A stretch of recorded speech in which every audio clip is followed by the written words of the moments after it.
ఓం గం గణపతయే నమః.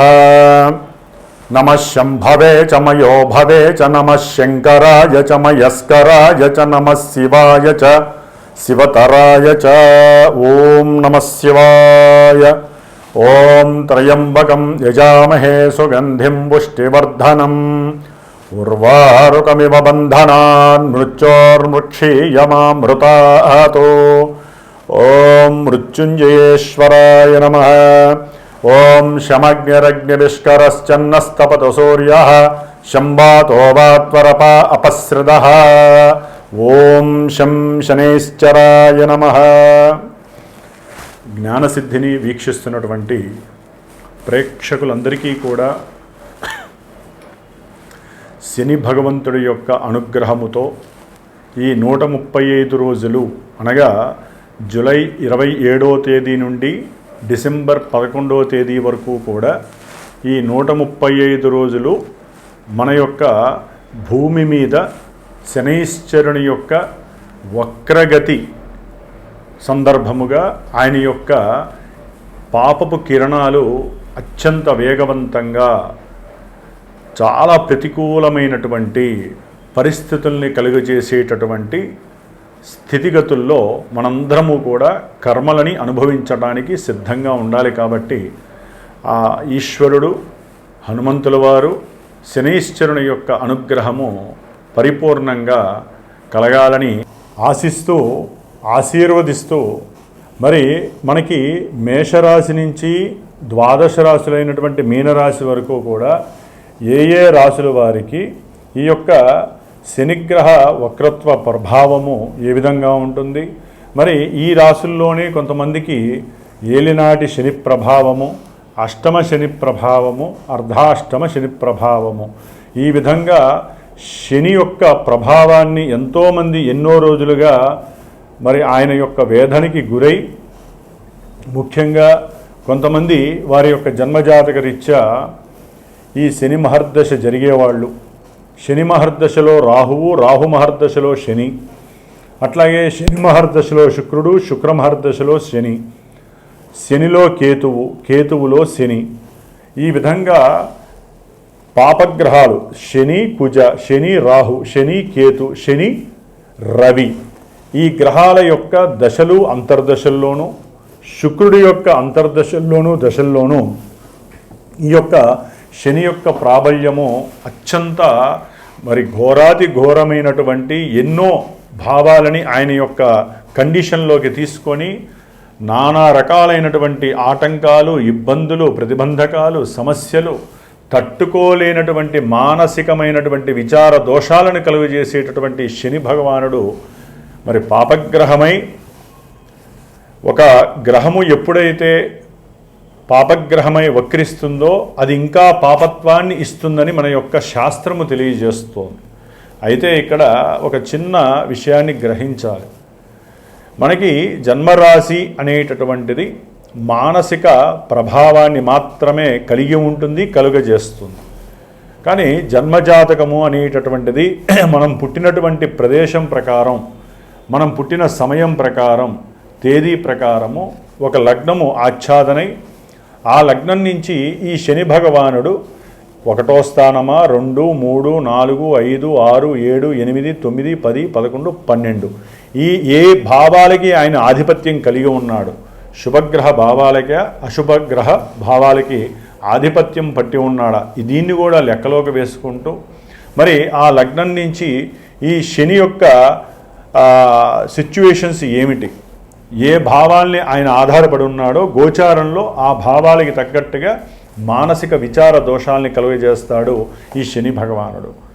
మరి ఈ యొక్క కలియుగంలో శని బాధల నుంచి ముఖ్యంగా ఈ వక్రించిన పాపగ్రహమైనటువంటి పాపత్వాన్ని ప్రసాదించేటటువంటి మరి కలికి అత్యంత దగ్గరగా సహకరిస్తూ ఉండేటటువంటి ఈ యొక్క శని యొక్క బాధల నుంచి తప్పించుకోవడానికి ఒక చిన్న శ్లోకాన్ని చెప్తాను. కర్కోటకస్య నారస్య దమయంత్యా నలస్య చ ఋతుపర్ణస్య రాజర్షే కీర్తనం కలినాశనం. అంటే మనకి అందరికీ తెలిసినటువంటి విషయం నల దమయంతుల యొక్క చరిత్ర. దీంట్లో నలుడు మహారాజు చక్రవర్తి అయి ఉండి కూడా ఎంతో ఘోరమైనటువంటి కష్ట నష్టాలను అనుభవించటంలో శని యొక్క పాత్ర, ఏలినాడి శని పాత్ర మనం చదువుకోవాల్సిందే. కాబట్టి నలదమయంతుల యొక్క చరిత్ర చదివినా కూడా ఈ యొక్క సిచ్యువేషన్లో వారికి ఉన్నటువంటి శని దోషాలు తొలగిపోవటానికి అవకాశాలు ఎక్కువగా ఉంటాయి. కాబట్టి మరి ముఖ్యంగా ఈ యొక్క శని మహర్దశల్లో ఈ యొక్క శని దాదాపుగా మనకి ఈ జూలై 27వ తేదీ నుండి డిసెంబర్ 11 వరకు కూడా రేవతి నక్షత్రంలో 3వ పాదంలో వక్రించినటువంటి శని దాదాపుగా అక్టోబర్ 8వ తేదీ వరకు కూడా అదే నక్షత్రంలో వక్రించి వెనక్కి వస్తూ ఉంటాడు. అట్లాగే ఈయన డిసెంబర్ 11 వరకు కూడా సొంత నక్షత్రంలో వక్రించడం ఇంకా ఘోరమైనటువంటి ప్రభావాలని మనకి ప్రసాదిస్తూ ఉంటాడు కొన్ని రాశుల వారికి. ఆ రాశులు ఏంటో మనం తెలుసుకుందాం. అయితే ఈ వక్రత్వంలో ఈ గ్రహము చాలా వరకు తన యొక్క కిరణాలని ముందు ఇవ్వాల్సినటువంటి, అంటే ఇప్పుడు మీనరాశిలో జలరాశిలో రేవతి నక్షత్రంలో 3వ పాదంలో ఉన్నటువంటి ఈ శని భగవంతుడు తన యొక్క దృష్టిని, 3వ దృష్టిని వృషభ రాశి మరియు మిథున రాశి ఈ 2 రాశుల మీద ప్రభావితం చూపిస్తూ ఇప్పుడు ఆయన వక్రించిన తర్వాత కొంచెము నక్షత్రాలు, అంటే రోహిణీ నక్షత్రము, మృగశిర నక్షత్రం, ఈ 2 నక్షత్రాల మీద అధికంగా తన యొక్క శక్తిని ప్రసాదిస్తాడు. అట్లాగే తన యొక్క సప్తమ దృష్టి ఇప్పటి వరకు కూడా కన్యారాశి మీద, కన్యారాశిలో ఉన్నటువంటి ఉత్తర ఫల్గుని నక్షత్రము, హస్తా నక్షత్రం మీద ఉండేది. అట్లాగే చిత్తా నక్షత్రం మీద ఉండేది. ఇప్పుడు ఆయన వక్రించినప్పుడు ఎక్కువ శాతము రోహిణీ నక్షత్రము, హస్తా నక్షత్రము, ఉత్తర ఫల్గుని నక్షత్రం మీద ఆయన యొక్క ప్రభావం చూపిస్తాడు. అట్లాగే శని భగవానుడు మీనరాశిలో ఉండి తన యొక్క దశమ దృష్టిని మీనరాశి మీద ప్రభావితం చూపిస్తూ దాదాపుగా పూర్వాషాఢ నక్షత్రము, ఉత్తరాషాఢ నక్షత్రము ఈ యొక్క నక్షత్రాల మీద తన యొక్క ప్రభావాన్ని అధికంగా చూపిస్తూ ఎన్నో అనారోగ్యాలని, అనుకున్న పనులలో వాయిదాలని, అసలు అనుకున్నది జరిగింది అనుకుంటే మహదానందంగా భావించే పరిస్థితులను కలుగజేస్తూ ఈయన ముఖ్యంగా ఆర్థిక విషయాల మీద, అనారోగ్యానికి సంబంధించిన విషయాల మీద, అనుకున్న పనుల్లో ఆటంకాలు కలుగజేయటం, ఆలస్యాలు, అది వివాహమైనా విద్యపరంగా ఎన్నో ఆటంకాలు, ఉన్నత విద్యలు లేకుండా చేయటం, విదేశాల్లో ఉన్నటువంటి వాళ్ళని ఇబ్బందులు పెట్టడము, ఉద్యోగాదుల్లో ప్రమోషన్లు వస్తాయనుకుంటే అది కాస్త ఉన్న ఉద్యోగం తొలగిపోవటం, ఇలాంటి ఎన్నో రకాలైనటువంటి ప్రతికూల పరిస్థితుల్ని ఇవ్వటంలో శని భగవానుడు మహాదిట్ట. మరి ఈ యొక్క వక్రించిన శని ఫలితాలు ఈ యొక్క జన్మరాశులకి, అంటే మేషం నుంచి మీనరాశి వారికి ఏ విధంగా ఉంటాయో తెలుసుకుంటూ, ఎవరికైనా సరే జన్మజాతకంలో లగ్నాతు ఈ యొక్క శని ఎవరనేది తెలుసుకునే ప్రయత్నాన్ని చేయండి. అసలు ఏ దశలు జరుగుతున్నాయో తెలుసుకోవడానికి ప్రయత్నం చేయండి. ఈ యొక్క ఫలితాలు విని ఎవరూ బాధపడక్కర్లేదు, అట్లా అని సంతోషపడకూడదు.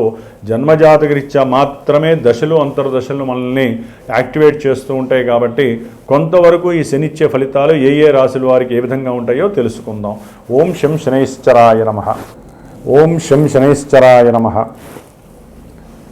ఎవరికైతే గనక శని మహర్దశలు కానీ అంతర్దశలు జరిగిన పుష్యమీ నక్షత్రము, అనురాధ నక్షత్రము, ఉత్తరాభాద్ర నక్షత్రము ఈ నక్షత్ర జాతకులు కానివ్వండి, అట్లాగే కుంభరాశి, మీనరాశి, మేషరాశి, వృషభ రాశి, అట్లాగే మనకి ముఖ్యంగా కన్యారాశి, ధనుస్సు రాశి ఈ రాశుల వారు, ఈ అంతర్దశలు దశలు జరిగేవారు తప్పకుండా శ్రావణ మాసంలో మనకి బహుళ శుద్ధ విధియ నుండి దాదాపు 19 రోజులు పంచమి వరకు కూడా నా యొక్క శ్రీమాత జ్యోతిషాలయ పీఠంలో ఈ యొక్క శనిగ్రహ పీడలు, బాధలు తొలగించటానికి ఒక దీక్షా కార్యక్రమం 19 రోజులు నిత్యము 1000 సార్లు శనికి సంబంధించినటువంటి మూలమంత్ర బీజాక్షరాలని, అట్లాగే మూలమంత్ర వేదమంత్రాన్ని కూడా జపిస్తూ నిత్యము 19 రోజులు రుద్రుడికి శనిగ్రహ పాశుపత రుద్రాభిషేకాన్ని ఆచరిస్తూ ఎవరైతే ఈ యొక్క శని బాధలు అనుభవిస్తున్నారో, ఇప్పుడు చెప్పబోయేటటువంటి కొన్ని రాశుల వారికి ఏ విధమైనటువంటి సమస్యలు అయితే కలుగుతున్నాయో ఆర్థికంగా, విద్యపరంగా, కళ్యాణపరంగా, అట్లాగే ఉద్యోగపరంగా, వ్యాపార రీత్యా, సంతానపరంగా ఆలస్యాలు కానీ ఆటంకాలు కానీ జరుగుతున్నాయో వారు గనక నా యొక్క పీఠానికి ఫోన్ చేసి సంప్రదిస్తే గనక విశేషముగా ఈ 19 రోజుల్లో నేను చేసేటటువంటి ఈ యొక్క జపాన్ని, విశేషమైనటువంటి పాశుపత రుద్ర అభిషేకాన్ని, ముఖ్యంగా ఎవరైతే ఈ యొక్క కార్యక్రమంలో తమ యొక్క గోత్రనామాదులు ఇచ్చి పాల్గొంటారో వారికి శనిగ్రహ రక్షా కవచాన్ని విశేషంగా ప్రసాదించి ఈ 19 రోజుల్లో ఒకరోజు మందపల్లి స్వామివారి యొక్క దివ్యక్షేత్రంలో ఆ స్వామివారి దగ్గర ఆ యొక్క రక్షా కవచాల్ని చక్కగా స్వామివారికి అభిషేకంలో ఉంచి విశేషముగా వీలుంటే అక్కడ హోమాన్ని ఆచరించి ఆ యొక్క ప్రసాదాన్ని మీకు చేరవేసేటటువంటి బాధ్యతని స్వీకరిస్తున్నాను. కాబట్టి దీని వలన విశేషమైనటువంటి శనిగ్రహ అనుగ్రహం కలిగి ఎంతటి కార్యాన్నైనా సరే జయించేటటువంటి పరిస్థితి కలుగుతుంది. ఎటువంటి మృత్యువునైనా సరే మనం తప్పించుకునేటటువంటి పరిహారము మనకి ఈ యొక్క రక్ష ద్వారా మనకి లభిస్తుందని ఆశిస్తూ ఆశీర్వదిస్తూ మరి మేషరాశి వారి గురించి, మీనరాశి వారి గురించి కూడా ఈ మధ్యలో ఉన్న రాశుల గురించి మనం ఇప్పుడు చర్చించుకుందాం. వృషభ రాశి వారికి అందులో ఉన్నటువంటి కృత్తిక, రోహిణి, మృగశిర ఈ నక్షత్రాల వారికి ఇది గనక జన్మజాతకరీత్యా పర్ఫెక్ట్గా వీరి ఇవే జన్మరాశులు ఇవే నక్షత్రాలు గనక అయినట్లయితే వారికి అసలు లెక్క ప్రకారం వృషభ రాశి వారికి 9వ స్థానము ప్లస్ 10వ స్థానము ఈ రెండు కూడా విశేషమైనటువంటి రాజయోగాలని ప్రసాదించేటటువంటి భావాలు ఈ యొక్క వృషభ రాశి వారికి.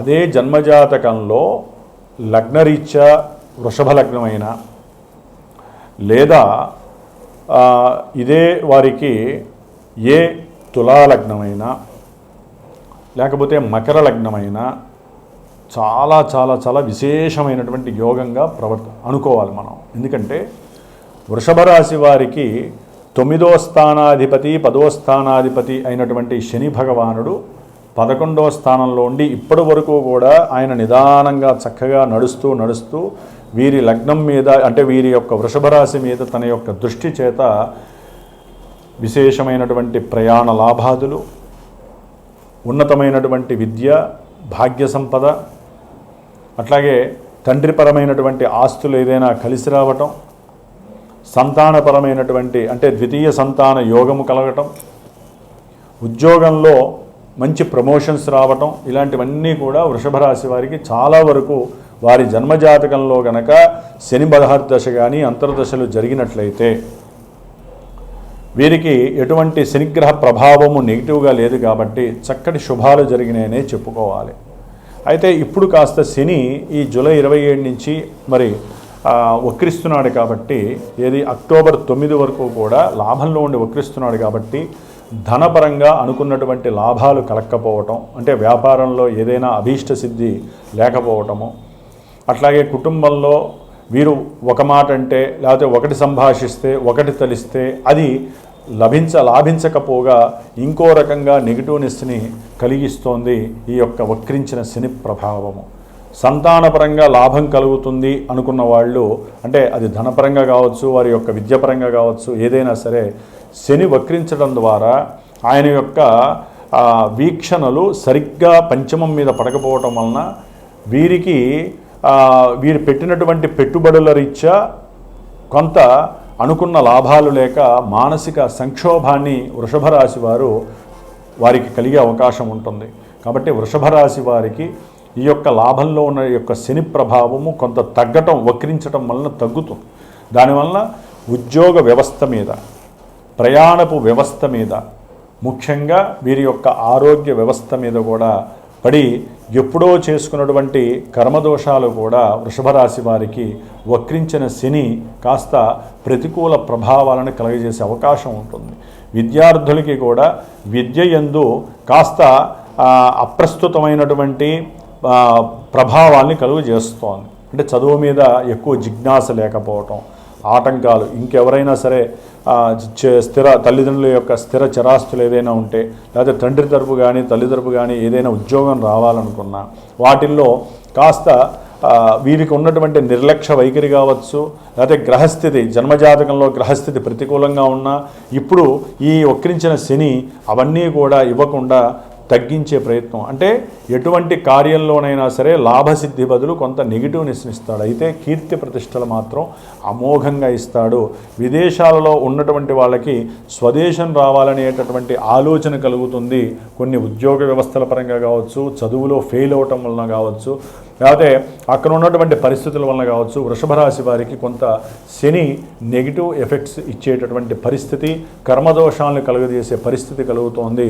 కాబట్టి వీరు ముఖ్యంగా ఎవరైనా కనుక జన్మజాతకంలో కానీ ఇప్పుడు కానీ ఇబ్బందులు కలుగుతున్నాయి అనుకుంటే, మీరు అసలు మీ జాతకంలో ఏ దశలు జరుగుతున్నాయి, ఈ యొక్క శని ఎఫెక్షను మమ్మల్ని ఎందుకు ఇట్లా ఇబ్బంది పెడుతోంది, ఎందుకు ఇట్లా అనారోగ్యాలను పాలు చేస్తుంది, చదువులో ఎందుకు, గృహం కట్టడంలో కానీ, వాహనం కొనే విషయంలో కానివ్వండి, లేదా పెద్ద పెద్ద పారిశ్రామికవేత్తలైతే కనుక వారి వ్యాపారంలో లాభాలు ఎందుకు రావట్లేదు, ఆర్థికంగా మేము ఎందుకు వెనకబడి ఉన్నాం, బ్యాంకుల్లో దగాలు ఎందుకు జరుగుతున్నాయి, అట్లాగే బ్యాంకులో ఉన్నటువంటి డబ్బు ఎందుకు మాయమైపోతుంది, ఇట్లా ఎన్నో రకాలుగా బ్యాంకింగ్ వ్యవస్థ అంటే ఆర్థిక వ్యవస్థ మీద, విద్యా వ్యవస్థ మీద, సంతాన వ్యవస్థ మీద కూడా శని యొక్క ఎఫెక్షన్స్, ఉద్యోగంలో ప్రమోషన్స్ మీద, ఉద్యోగ వ్యవస్థ మీద కూడా అధికంగా పడడానికి అవకాశం ఉంది. కాబట్టి ముఖ్యంగా వీరికి వివాహ వ్యవస్థ మీద కూడా అనుకున్నటువంటి వివాహాలు వెనక్కి వెళ్ళిపోవటం, లేకపోతే పెండింగ్లో పడిపోవటము, ఇలాంటివి జరగటానికి కూడా అవకాశం ఉంటుంది.